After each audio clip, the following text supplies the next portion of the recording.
Good morning, students. Welcome to the class of English Literature. Today, we are going to study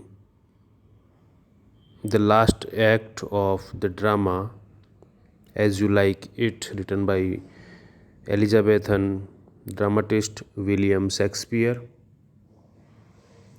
This drama is a comedy, and as you all know, that a comedy is a drama which has a happy ending.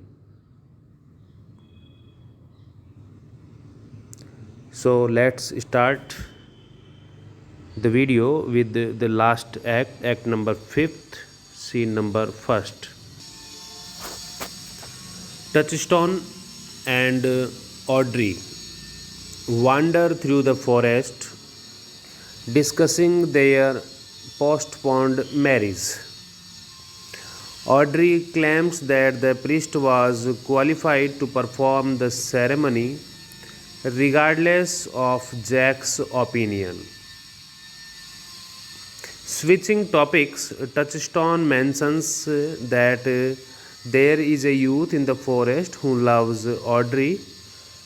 Just then William, the youth in question, appears. Touchstone asks William if he is witty, and William responds that he is.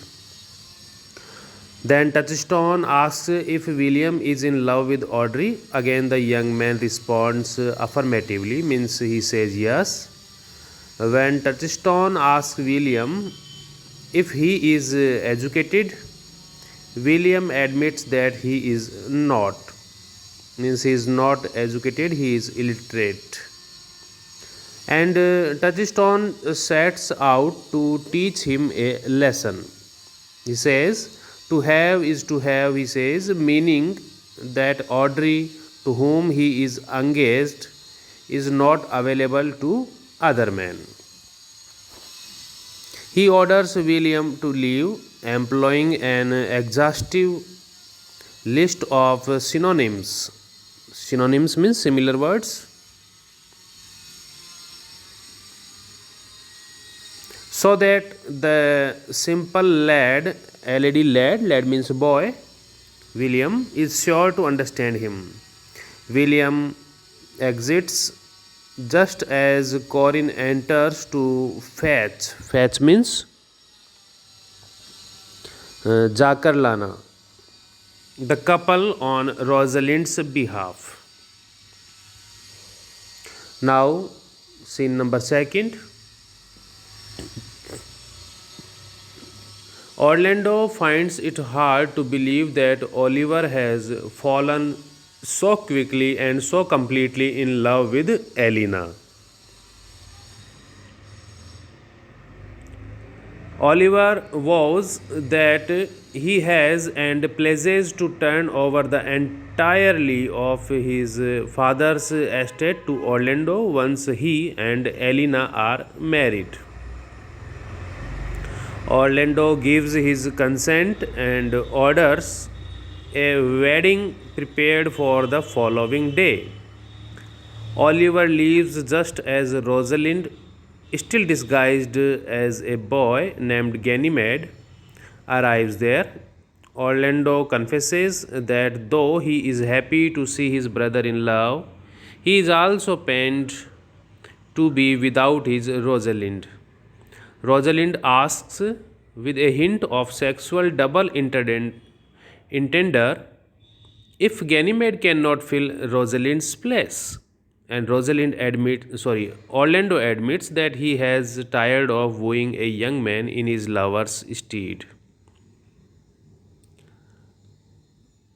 Assuring Orlando that he can work magic, Rosalind promises that he will marry as he desires when Oliver takes Elena for a bride.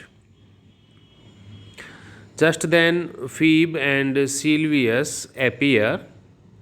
Phoebe accuses Ganymede of ungentleness, and Rosalind encourages her to devote her attentions to Sylvius. The lovers take turn professing their various loves until Rosalind tells them to stop howling like Irish wolves against the moon.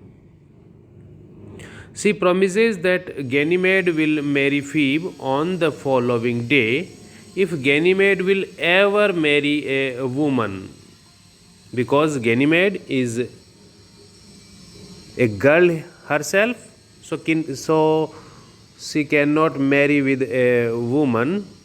So here Rosalind, who is disguised as a shepherd, Ganymede, she says that if she will marry a woman, then the woman will be Phoebe only. And Max, everyone promises to meet the next day at the wedding. They all agree. The group parts until Oliver's wedding. Now, scene number third. Touchstone looks forward to his marriage to Audrey on the following day. Audrey admits her excitement as well, but she hopes that her desire to be married does not compromise her chastity. The couple meets two of Duke's senior pages. Pages means attendants. Touchstone, in good mood, asks for a song. The pages oblige, singing of springtime and the blossoming of love. When the song ends, Touchstone claims that the song made little sense and that the music was out of tune. The pages disagree, but Touchstone is unmoved by their arguments. To him, the song was hopelessly foolish. Now we are in scene fourth. On the following day, Duke Senior asks Orlando if he believes that Ganymede can do all that he has promised. With them, Oliver, Celia, disguised as Elena, Amines, and Jax have gathered to see whether the miracle of multiple marriages will be performed. Here, multiple marriages means four marriages are going to happen on this day. Rosalind enters in her customary disguise, followed by Sylvius and Phoebe. She reminds all parties of their agreements. The Duke will allow Orlando to marry Rosalind if she appears, and Phoebe will marry Ganymede unless unforeseen circumstances make her refuse, in which case she will marry Sylvius. Everyone agrees, and Rosalind and Celia disappear into the forest. While they are gone, Duke Senior notes the remarkable resemblance. Resemblance means similarity of Ganymede to his own daughter. Similarity in what sense? Similarity in face. An opinion that Orlando seconds. Touchstone and Audrey join the party. Touchstone entertains the company with the description of quarrel he had. As he finishes, Rosalind and Celia return, dressed as themselves and accompanied by Hymen. Hymen, who is Hymen? The god of marriage. Phoebe, realizing that the young man she loves is in fact a woman, so she agrees to marry Sylvius, as it was the agreement. Hymen marries the happy couples, Orlando and Rosalind, the first couple. Second couple is Oliver and Celia. Third couple is Phoebe and Sylvius. And the fourth and last couple is Touchstone and Audrey. A great wedding feast begins.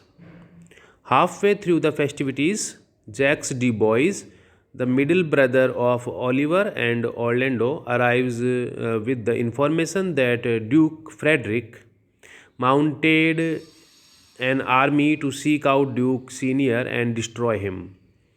As he rode toward the forest of Arden, Duke Frederick met a priest who converted him to a peace loving life. Jacques Du Bois goes on to report that Frederick has abdicated his throne to his brother and has moved to a monastery. Monastery means a place where monks live.